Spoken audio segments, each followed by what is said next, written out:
Olá, boa tarde a todos e todas que acompanham mais uma programação especial aqui no canal de Carta Capital no YouTube. Meu nome é Vitor Ohana, sou repórter de Carta Capital aqui em Brasília e hoje conduzo uma entrevista especial aqui no nosso canal. Recebemos aqui hoje o líder do PT na Câmara dos Deputados, deputado Zeca Dirceu, do PT do Paraná, gentilmente participando aqui do nosso canal para comentar sobre os principais assuntos do noticiário político. Muito obrigado pela gentileza de estar aqui conosco, líder. Boa tarde, Vitor. Uma saudação a todas e todos que estão nos assistindo. Uma alegria estar aqui com vocês. A gente está em recesso, mas estamos trabalhando, né, Vitor?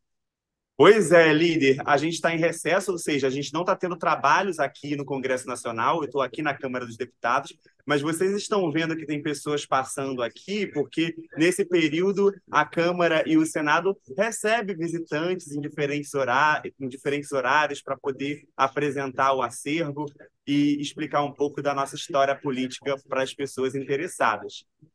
Bom, líder, a gente, apesar do recesso, tem bastante coisa para comentar. Nesta semana, houve uma notícia comemorada pelo governo federal, pela equipe econômica, sobretudo, em relação à decisão da agência Fitch de elevar a nota de crédito do Brasil. Eles avaliaram que há uma perspectiva estável aqui na situação econômica brasileira, então essa agência de classificação de risco elevou a nota de crédito do Brasil.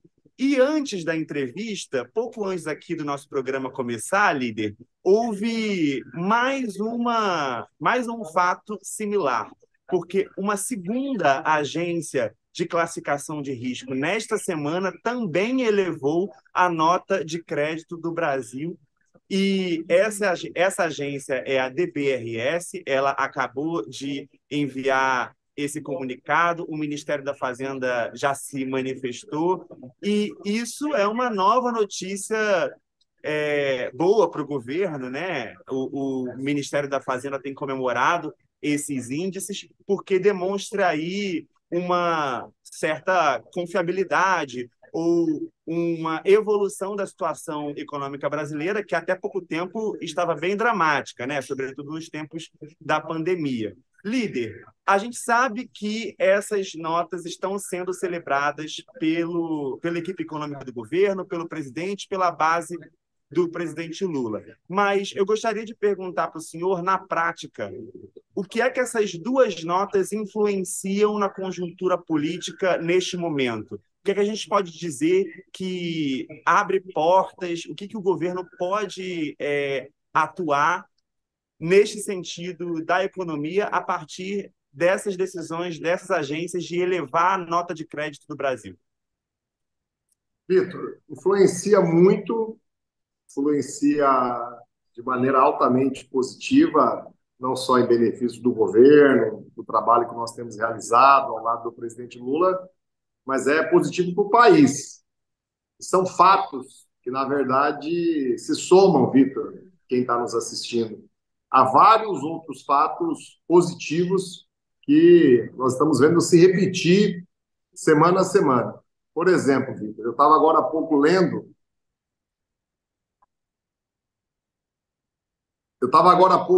Vitor, espero que você me veja e me ouça bem, Sim, sim. né, os dados da geração de emprego do último mês apurado, se eu não me engano, é o mês de junho. O Brasil gerou 170, 175 mil empregos a mais entre demissões e admissões. A taxa de desemprego reduziu para 8%. Então, o país tem sinais aí positivos na economia. É claro que tanto eu como a nossa bancada do PT, da federação, tenho certeza que o próprio presidente Lula e o governo sabem do extremo momento difícil que passa o país. E esse momento difícil é fruto de todo o retrocesso dos últimos 5, 6 anos, e é um momento difícil também fruto do que faz o Banco Central. O Banco Central insiste em deixar o Brasil com a taxa de juros mais alta do planeta, do mundo. Se não fosse isso, talvez a gente estaria comemorando aqui, Vitor, resultados ainda mais positivos, até porque o governo federal, o ministro Haddad, o Congresso Nacional, todos nós estamos cumprindo as tarefas, nós estamos cumprindo o nosso papel de criar um ambiente de estabilidade, de criar um ambiente de segurança para que os investimentos aconteçam. Nada é mais importante, Vitor, do que o país gerar emprego, do que o país voltar a crescer, do que o país se desenvolver, inclusive do ponto de vista social, que há um conjunto de programas sendo implantados. Então, eu recebi essa notícia, né, da classificação de risco do Brasil, é claro, com alegria, mas já era algo previsto, né? Nós trabalhamos de dezembro, na verdade, novembro, ainda no período da transição, trabalhamos o governo de janeiro a julho, trabalhamos o Congresso de fevereiro até julho, criando, né, decisões, construindo acordos, entendimentos, para que o país pudesse estar vivendo melhor. Que bom que isso afeta a economia, que bom que isso afeta os negócios, que bom que isso afeta o emprego, que é o que cada um que está nos assistindo mais deseja e mais necessita nesse momento. Agora, líder, há uma questão na semana que vem, vou aproveitar que o senhor mencionou a questão da taxa de juros. Na semana que vem, a gente está na expectativa de assistir à decisão do Comitê de Política Monetária do Banco Central sobre a nova taxa de juros. Nos dias 1º e 2 de agosto, o Copom vai se reunir e vai ser uma nova oportunidade para o Banco Central reduzir a taxa de juros. Só que isso não aconteceu nas reuniões anteriores, apesar de pressões públicas do próprio presidente da República, o presidente Lula, que foi a público, foi a entrevistas, pressionar o presidente do Banco Central para que reduza a taxa de juros, argumentando o que o senhor disse agora, dizendo que nós estamos com um dos maiores patamares do mundo e que isso impede a aplicação de políticas de desenvolvimento e políticas de crédito que estimulem o consumo. Pois bem, qual é a perspectiva do senhor para que o Copom, diante dessas últimas notícias, reduza a taxa de juros e qual seria o percentual ideal, na sua opinião? Nós estamos muito determinados, Vitor, quem está nos assistindo sabe disso, para que o Banco Central reduza essa taxa que eu já considero criminosa. Não basta reduzir 0,25, 0,50, no mínimo, o razoável seria que mês a mês, já há algum tempo, o Banco Central estivesse reduzindo a taxa de juros em 1%, para que a gente volte a patamares que são os mesmos praticados por outros países do mundo. Mas quem está nos assistindo pode ajudar bastante, Vitor, para que essa decisão da semana que vem, a reunião do Banco Central, seja uma decisão inteligente, uma decisão a favor do Brasil. O Banco Central tem um site na internet, tem ouvidoria, tem canais de comunicação. Eu imagino que o Banco Central e o próprio presidente do Banco Central, Campos Neto, deve ter seus perfis nas redes sociais. Nós temos que inundar, nós temos que enviar uma série de mensagens dizendo que o país não aceita mais essa taxa de juros exorbitante e que não há razões que sustentem ela. Por isso, nós procuramos o presidente do Congresso, há mais ou menos 20, 30 dias atrás, junto com vários líderes de vários partidos, não só partidos de esquerda, partidos de centro, para exigir que nesta semana que vem, ou no máximo na outra, a lei seja cumprida. O que determina a legislação do país? O presidente do Banco Central ele tem que prestar contas ao Congresso Nacional, ele tem que ir até o Senado Federal. E é claro que ele vai ter muita dificuldade de explicar o inexplicável. O que seria o inexplicável? A taxa de juros continuar nesse patamar que ela está hoje, que não é ruim para o Zeca Dirceu, não é ruim para o presidente Lula, é ruim para o setor produtivo do país. Muitos empreendimentos, muitos negócios que já têm projetos bem elaborados poderiam estar sendo colocados em execução se a conta fechasse. A conta não fecha muitas vezes, não é por problemas do país, não é por dificuldade do setor produtivo, não é por nenhum outro aspecto. A conta não fecha em muitos grandes negócios que poderiam estar sendo implementados, porque o Banco Central mantém uma taxa de juros que é inviável para qualquer negócio dar certo, para que qualquer negócio possa ter lucro. Então, essa decisão, essa luta, ela impacta a vida de quem está nos assistindo, de quem quer ter um salário melhor, de quem quer ver o país gerar mais emprego.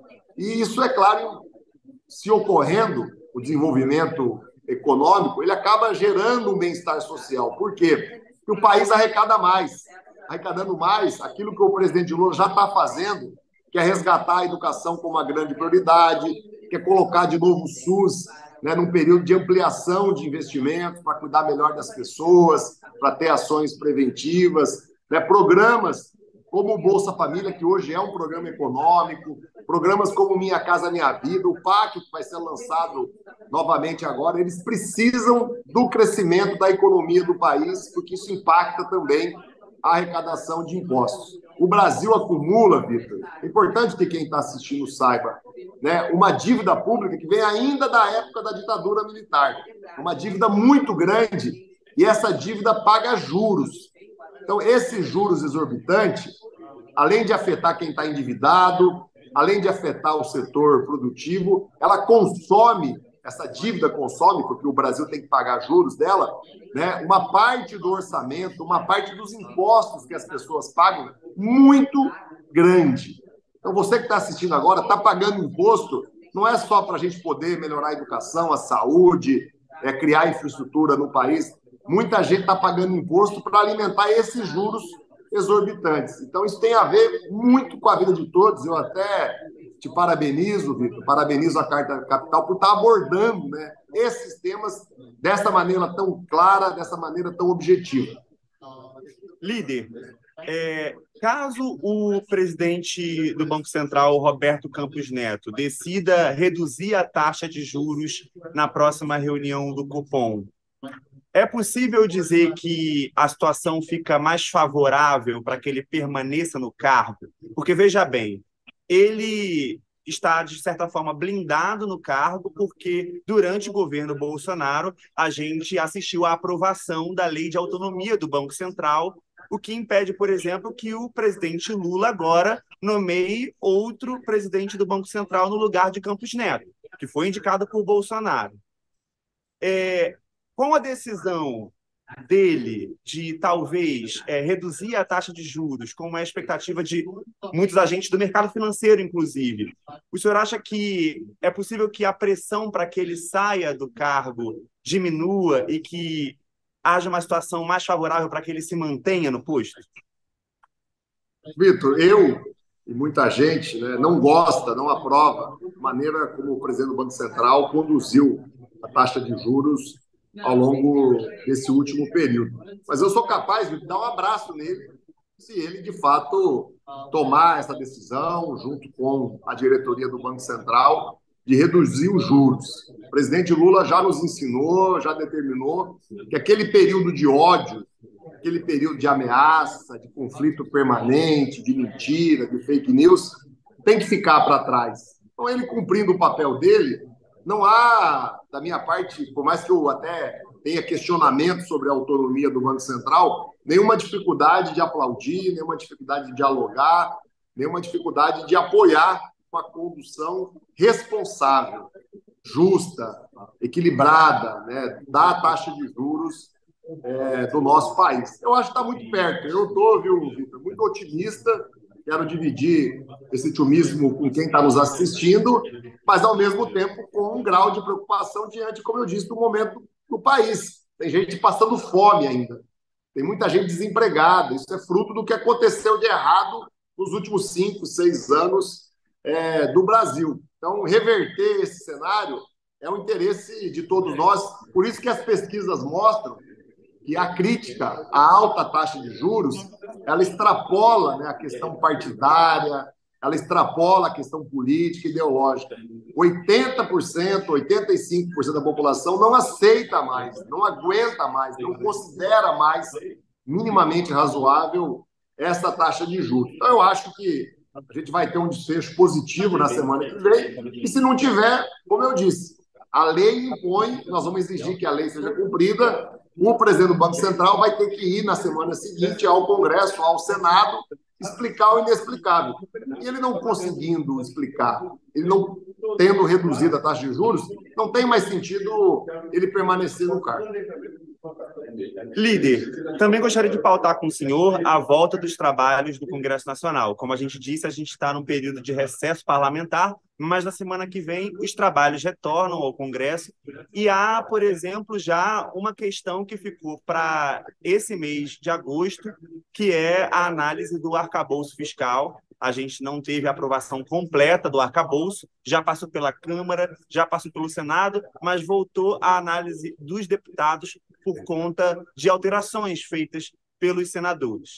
Gostaria que o senhor pudesse fazer uma análise sobre as prioridades do PT para a volta dos trabalhos parlamentares. A gente tem o arcabouço fiscal e a gente tem outros projetos que eu gostaria que o senhor mencionasse. Mas, além disso, o que é importante que a gente gostaria de ouvir do senhor aqui é sobre como é que fica a base do governo na volta dos trabalhos do Congresso, porque a gente tem assistido neste mês a uma série de negociações que podem, inclusive, comprometer ministérios. E isso poderia resultar, por exemplo, em cessão de alguns cargos em ministérios para partidos como PP, republicanos, como a gente viu, por exemplo, agora no Ministério do Turismo, quem assumiu é o Celso Sabino, no lugar de Daniela Carneiro, por conta das negociações com a União Brasil. Pois bem, com essas negociações sendo feitas durante esse mês, líder, é possível perceber, é possível prever uma base mais ampla e mais sólida no Congresso para o governo Lula? É possível já mensurar em quais projetos vocês estão mais confiantes para aprovação diante dessas novas negociações para ampliação de base parlamentar? Vitor, eu tenho certeza que isso é importante, é necessário e vai acontecer.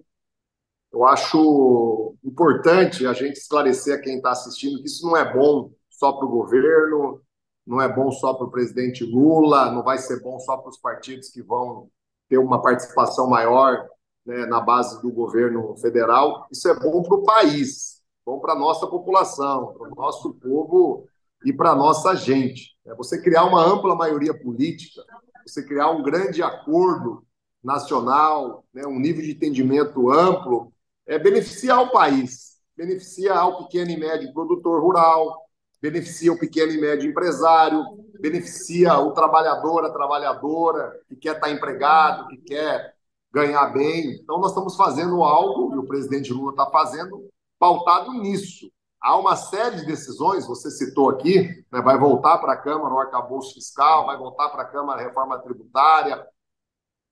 Nós temos ainda que aprovar, né, o desenrola, nós temos medidas, né, que são importantes e que estão pautadas em várias medidas provisórias que dependem de decisão do Congresso. Então, ter uma ampla maioria significa fazer avançar esses temas, medidas provisórias, projetos de lei, que impactam para melhor a vida da população. Então, eu, desde o período da transição, outubro, novembro, dezembro, tenho trabalhado por isso, para que o governo tenha uma base política mais ampla, mas é claro, por mais que eu concorde, por mais que eu esteja defendendo disso, e eu não acho contraditório, né, a minha tarefa como líder do PT, a minha tarefa como líder da nossa federação, do PT, que tem o PCdoB, que tem o PV junto, é defender que, é claro, os nossos partidos, as nossas lideranças preparadas do ponto de vista técnico, político,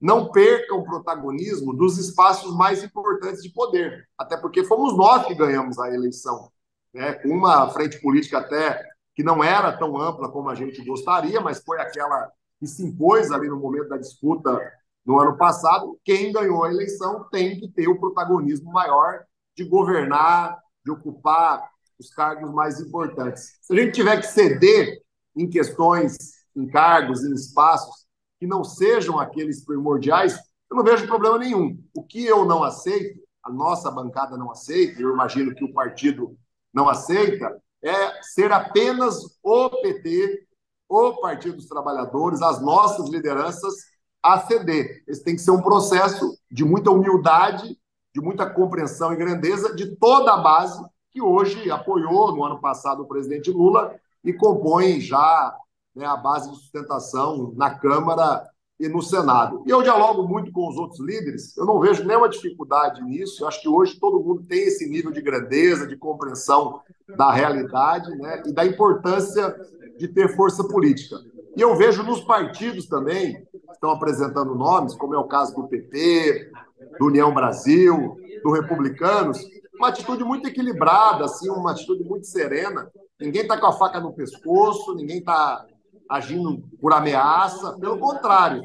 Esses partidos, eu tenho discordâncias políticas, ideológicas, mas eu preciso reconhecer o PP, o Republicanos, o União Brasil, eles foram decisivos em todas essas decisões importantes que beneficiaram o Brasil, a população brasileira. Nós não teríamos aprovado, Vitor, é importante que quem está assistindo saiba, a PEC da transição, a do Bolsa Família, que não só garantiu o Bolsa Família, mas garantiu uma ampliação de 180, 200 bilhões de reais para investimentos esse ano, em obras em rodovias, em mais investimentos na educação, em mais investimentos na saúde. Nós não teríamos aprovado isso em dezembro se não fosse uma confiança prévia, adiantada, desses partidos. Como a gente não teria aprovado a reforma tributária, não teríamos aprovado na Câmara o novo regime fiscal sustentável e um conjunto de outras medidas. Nós aprovamos mais médicos, nós aprovamos Minha Casa Minha Vida, nós aprovamos educação integral. E esses partidos, como eu disse, por mais que eu tenha discordâncias políticas, partidárias, ideológicas, talvez nós vamos estar em momentos distintos, né, na eleição municipal, eles foram fundamentais, eles já deram os votos. Então, ou seja, o governo tem sim motivos para agregá-los, para trazer esses partidos para dentro dos espaços de poder, como tem sido cogitado. Então, eu estou aqui me equilibrando, viu, Vitor? Eu vou defender o PT, os espaços do nosso partido, os espaços da federação, ao mesmo tempo dialogando com os demais partidos que não estão ainda na base, dialogando com quem é do centro, dialogando com o próprio governo federal, num sentido de compreensão de que isso é indispensável. Não tem como governar o país, não tem como produzir outras decisões políticas acertadas no segundo semestre do ano que vem, se a gente não tiver essa base ampla. Isso não é uma novidade, viu, Vitor? Sempre foi assim, é assim nos estados, é assim nos municípios. Se a gente olhar em outros países do mundo, né, a negociação política, a ocupação de espaços de poder, né, a influência na execução do orçamento, não é uma invenção brasileira. Ela é uma realidade no mundo todo. Ela é assim nos Estados Unidos, é assim nos países da Europa, onde a gente tem um regime democrático funcionando. Líder, só uma questão. O senhor disse que tem defendido espaços primordiais para o Partido dos Trabalhadores. Quais são os espaços primordiais que o senhor tem defendido? Eu não vou personalizar, viu, Vitor? Claro que você está fazendo a pergunta correta. Se eu fosse jornalista, eu faria a mesma pergunta. Mas eu não posso responder isso na exatidão, até para não revelar a nossa estratégia de defesa, de articulação política e de diálogo com o presidente Lula, com o governo federal. Nós estamos em recesso, eu estou trabalhando, você está trabalhando. Eu estive em Brasília essa semana, estive em Brasília nas outras 2 semanas, me reuni com o ministro da Articulação Política, Alexandre Padilha, que faz um grande trabalho, me reuni com o nosso líder do governo, que teve um papel exitoso nesses 6 meses, Zé Guimarães, e coloquei lá os posicionamentos, né, da bancada do PT. Nós vamos fazer um seminário, uma imersão, né, o pessoal está chegando já domingo à noite, nós vamos ficar segunda-feira, café da manhã, almoço e janta, com a bancada reunida, né, o dia todo. Eu tenho certeza que o presidente Lula vai ser sensível no sentido de ouvir o posicionamento da bancada, não só a maior, mas a mais leal às decisões do presidente Lula e a sua história de vida, todos os momentos difíceis que o presidente, de forma injusta até, passou ao longo de todos os últimos anos. E o que o presidente Lula decidir, e a decisão não é nossa, não é dos partidos do centro, né, a decisão é do presidente Lula, ele vai ter da minha parte todo o apoio, todo o respaldo. Quer eu goste muito, quer eu goste só um pouco, ele vai ter sempre o nosso apoio, a nossa solidariedade, porque a gente tem compreensão, eu tenho, que a decisão é pelo interesse do país. Líder, a manutenção de mulheres nos ministérios tem sido uma questão levantada pela bancada na hora de debater sobre a questão dos carros? Como é que o senhor vê essa questão? Com certeza, Vitor, com certeza absoluta. E o presidente Lula já garantiu isso. As mulheres continuarão tendo um espaço muito grande no governo federal. Substituir uma determinada autoridade, que ocupa um cargo e que é mulher por um homem não significa nenhum tipo de retrocesso, até porque isso pode ser compensado em outras decisões que o presidente Lula vai ter a autoridade, vai ter a liberdade de escolher e de decidir. Isso não precisa de pressão, não precisa de cobrança. O presidente Lula, em janeiro, quando formou o governo, de livre e espontânea vontade, deu um espaço muito mais amplo às mulheres, aos negros, aos indígenas e tantas outros segmentos do que era em momentos anteriores. Então, eu estou muito seguro, muito tranquilo enquanto a isso, mas o presidente tem que ter a liberdade. Ele tem que ter a liberdade, se tiver que substituir um homem, que substitua um homem, se tiver que alterar o cargo que hoje é composto por uma mulher, que faça isso, mas sabendo dar as devidas compensações, que eu imagino que também já está bem compreendido por esses partidos. Eu vejo lá no PP, eu vejo quando eu converso com os dirigentes do Republicanos, do União Brasil, essa compreensão. E eles começam, inclusive, a cogitar e apresentar nome de mulheres, por mais que já tenham garantido 2 vagas muito importantes para 2 deputados que eu respeito muito, que é o deputado Fufuca, do PP, e o deputado Silvio Costa Filho, do Republicanos. Vão haver, sim, mulheres representando esses partidos, ocupando os espaços, e vai haver, da minha parte, é claro, como líder da bancada do PT, da federação, nós temos uma história, ligada a abrir espaço para as mulheres, para os negros, para os indígenas. Vai haver a minha defesa sempre no momento em que ela se fizer necessária. Quem está assistindo pode ter tranquilidade disso. Líder, eu preciso aproveitar a presença do senhor para falar sobre questões do Estado também do senhor, do Paraná, porque nós demos em primeira mão em Carta Capital a ação que o Ministério Público apresentou ao Tribunal de Contas da União sobre a privatização da Copel, a Companhia de Distribuição de Energia do Paraná, que tem sido operacionalizada, para que tenha menor participação do Estado do Paraná. Pois bem, o Ministério Público, junto ao TCU, apresentou, uma ação questionando a oferta pública que foi feita da Copel, porque o TCU está analisando questões relacionadas à privatização e, até o momento, o Tribunal de Contas da União ainda não autorizou essa operação.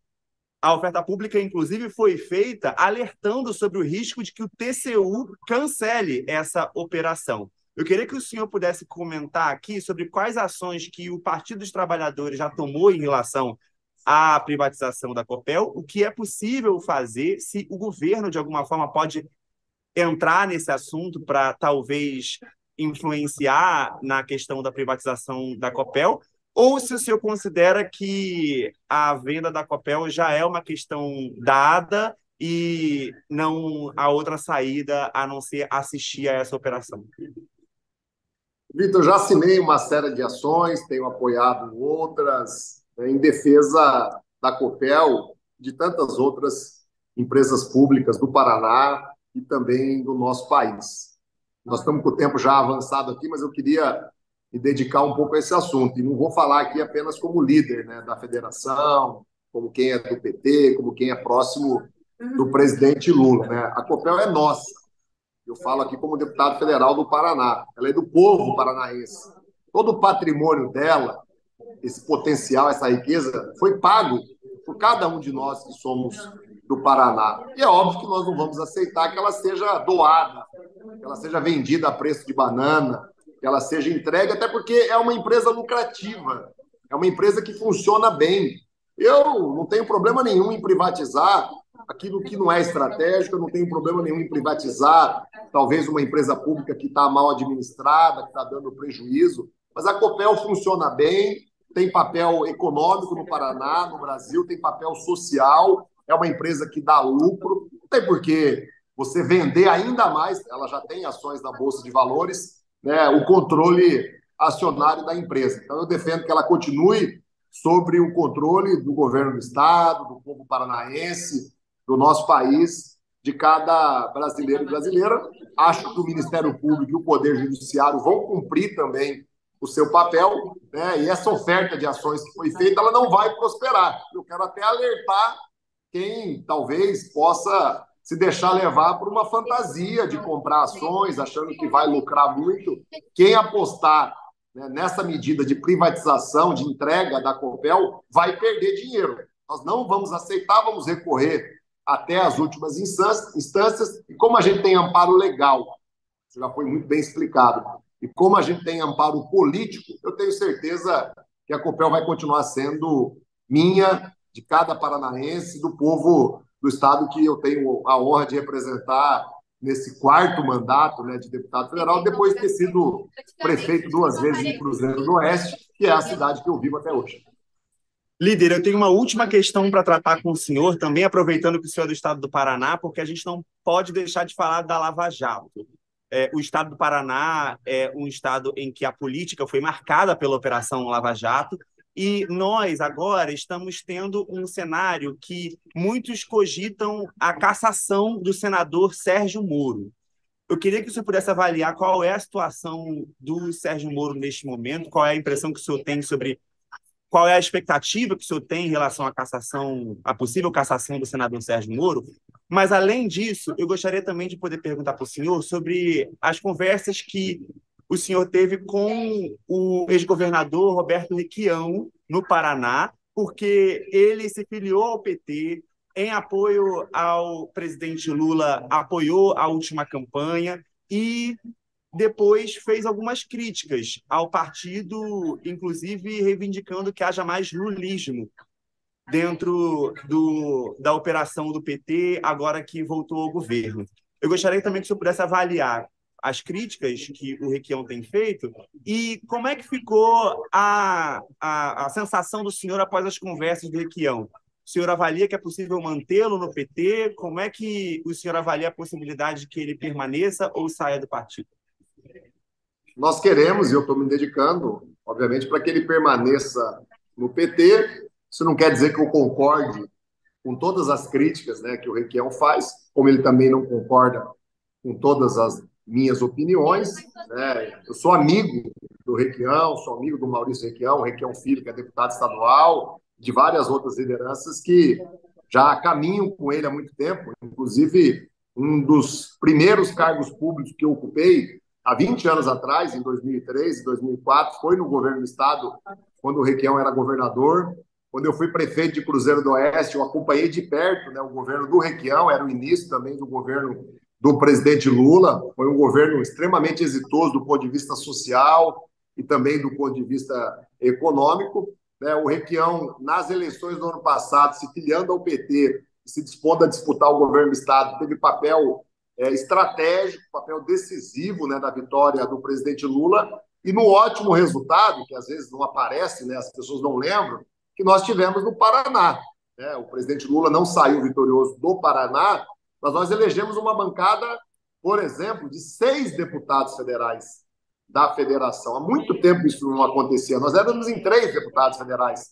Nós elegemos 6 deputados federais, 5 do PT e 1 da federação. O Requião teve papel decisivo nisso. Nós ampliamos a nossa bancada também na Assembleia Legislativa do Paraná. Então, ele é um patrimônio que precisa ser ouvido, precisa ser compreendido, precisa ser respeitado, precisa ser valorizado. Né? Para mim, isso não é uma novidade. Eu estive, como você disse, Vitor, realmente com o Requião, mas isso não é um fato novo. Eu visito ele com frequência, nós somos amigos, né? Eu tenho gratidão a ele e entendo que ele pode ainda, viu, Vitor, contribuir muito com o Paraná.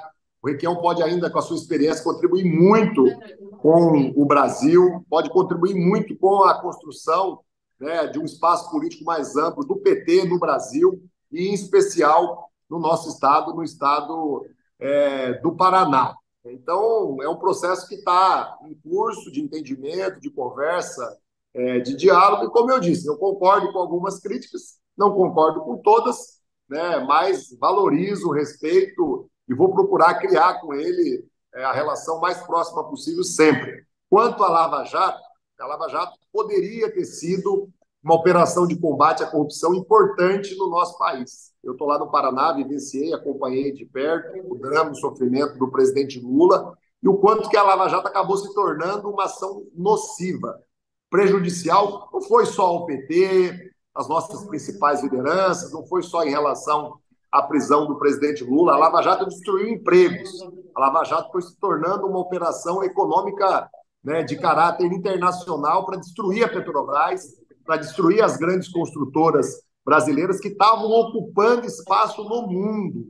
As construtoras que foram destruídas, ou que pelo menos a Lava Jato tentou destruir, elas estavam fazendo obras pelo mundo afora, inclusive nos Estados Unidos, inclusive na Europa. A Petrobras estava ganhando um protagonismo, inclusive com a descoberta do pré-sal, jamais pensado, né, na história do Brasil, com impacto em todo o mundo. E a Lava Jato acabou, hoje tem provas suficientes sobre isso, não é uma opinião minha, está provado isso, se tornando uma operação política para impedir, em 2018, quem liderava as pesquisas, que era o presidente Lula, de disputar e ganhar as eleições e voltar a governar o Brasil, como se provou agora, né, que já era um fato em 2018, se provou agora em 2022 com uma vitória do presidente Lula em condições atípicas. Né? O presidente Lula, em condições normais, eu não tenho dúvida, viu? Teria ganho a eleição com 65% dos votos do povo brasileiro, porque os últimos 4 anos foram de trevas, de destruição, de insanidade, de maluquice, de picaretagem, de muita corrupção, inclusive. O presidente Lula teria ganho a eleição com uma folga muito grande. Só não ganhou porque houve uma série de ilegalidades que, inclusive, tornaram o presidente anterior hoje inelegível, né, e vão ficar cada vez mais provadas na maneira como eles usaram do dinheiro, da ameaça, da intimidação, para tentar equilibrar uma disputa em que o presidente Lula tinha já de largada o amplo favoritismo, o amplo apoio da população que sofria, mas que lembravam o que foram aqueles 8 anos, que estão se repetindo agora, de prosperidade econômica, de equilíbrio, de diálogo, de pacificação do país e de muito avanço social. É uma pena, né, que uma ação de combate à corrupção, que a gente tem que sempre apoiar, tenha se transformado numa operação internacional de destruir empresas brasileiras e, ao mesmo tempo, numa operação política contra a democracia. Porque o que é a normalidade democrática? O eleitor, cada brasileiro escolhe quem bem entender. Em 2018, a imensa maioria que queria o presidente Lula de volta foi impedido de votar nele numa prisão totalmente injusta, desleal e equivocada. A cassação que vai acontecer agora, eu tenho muita fé nisso, do Sérgio Moro como senador, não é uma revanche, não é uma vingança. Nós produzimos, e o PL também produziu, vale a pena destacar isso, a ação não é só do PT, a ação é do PL, é dos bolsonaristas do Paraná. Nós produzimos provas que demonstram claramente, o TRE vai considerar isso, o TSE também, que a eleição do Sérgio Moro ao Senado foi criminosa. Por quê? Que fez campanha antecipada, né, trabalhou com Caixa 2, né, teve abuso do poder financeiro, e a lei é clara. Em situações como essa, cabe e deve existir a cassação e, depois de 90 dias, uma nova eleição, que, inclusive, eu estou apresentando o meu nome ao PT do Paraná, ao PT Nacional, e não só isso, estou apresentando o meu nome a um conjunto de outros partidos, né, que podem, sim, construir lá no Paraná conosco uma frente muito mais ampla do que a gente disputou as últimas eleições. Perfeito. Nós conversamos aqui com o líder do PT na Câmara dos Deputados, Zeca Dirceu, do PT do Paraná. Gostaria muito de agradecer a gentileza da sua participação aqui na nossa programação. Queria também chamar as pessoas que estão assistindo a gente agora para que assistam ao nosso programa direto da redação, agora às 18 horas, que falará sobre as novas informações do COAF sobre o ex-presidente Jair Bolsonaro, com a apresentação de Marina Verenix e Wendel Carmo. Líder, muito obrigado pela gentileza. A programação de Carta Capital está sempre aberta para sua participação e sua contribuição. Quero parabenizar a Carta Capital, toda a equipe, colaboradores, pelo grande trabalho que faz de informação. Convidar quem está nos assistindo, eu sei que a gente está ao vivo, né, para curtir, comentar, compartilhar um conjunto grande, né, Vitor, de informações que você trouxe, que eu trouxe, verdadeiras sobre o interesse do país, sobre o que está em jogo nesse momento da articulação política. Também eu quero convidar quem está assistindo para acompanhar, né? Eu tenho cuidado, viu, Vitor, há mais de 20 anos, de todos os dias prestar contas, dar satisfação ao povo do Paraná e, por que não, do Brasil, né, que me elegeu e que apoia o meu trabalho como liderança política. Então, eu tenho um site que é zecadirceu.com.br, eu estou em todas as redes sociais, quem entrar aí e digitar Zeca Dirceu vai me achar no Facebook, no Instagram, no YouTube, no Twitter. Estou até no TikTok, viu, Vitor? Não sei se você está também, mas fica aí, além da grande audiência de vocês, esse espaço, né, das minhas redes sociais, para quem quiser questionar mais, para quem tiver boas ideias e para quem quiser trazer uma mensagem de apoio a essa luta ao lado do presidente Lula de união e reconstrução do Brasil. Um grande abraço. Tchau, tchau. Muito obrigado a todos pela audiência. Até mais. Já notou como os jornais de maior circulação do Brasil estão sempre unidos na defesa de pautas como controle de gastos públicos, Banco Central independente e a firme oposição a qualquer iniciativa para taxar os 10% mais ricos, aqueles que abocanham 60% da renda nacional? Pois é, esse monocórdio discurso único da mídia tem raízes profundas. Somente 5 famílias controlavam metade dos veículos de comunicação de maior audiência do país em 2017, segundo a ONG Repórteres Sem Fronteiras. E o pior, essa concentração está aumentando com a compra de grupos de mídia por bancos e corretoras. Agora, refresque a memória. Você lembra qual foi a primeira publicação a denunciar os abusos da Lava Jato, muito antes do vazamento daquelas conversas que comprovaram o conluio do juiz Sérgio Moro com procuradores da República para prender Lula?